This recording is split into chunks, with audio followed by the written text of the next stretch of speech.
আসসালামু আলাইকুম। আজকে আপনাদের একটা মজার জিনিস দেখাই। সেটা হচ্ছে আমরা যখন ডেস্কটপে হোয়াটসঅ্যাপ ইউজ করি তখন কি হয়?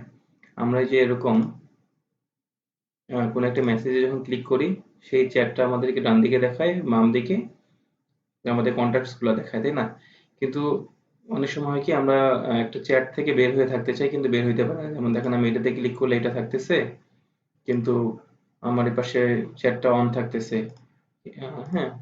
মানে আমার কি কনটেক্সট গুলো আছে, মেসেজ গুলো আছে এটা দেখা যাচ্ছে। তো আমি চাই না যে আমার এই মেসেজ গুলা হোয়াটসঅ্যাপ অন থাকলেও দেখা যাবে, শুধুমাত্র কনট্যাক্টস গুলা দেখা যাবে। তো এই জন্য আমরা কি করতে পারি? তো আপনাদের যখন হোয়াটসঅ্যাপটা চালাবেন, এরকম হোয়াটসঅ্যাপটা অন থাকবে, তখন আপনাদের কিবোর্ড থেকে জাস্ট এসকেপ কিটা ক্লিক করবেন। দেখেন আমার এখান থেকে ডান দিকে হোয়াটসঅ্যাপের যে হোম পেজের স্ক্রিনটা এটা চলে আসছে।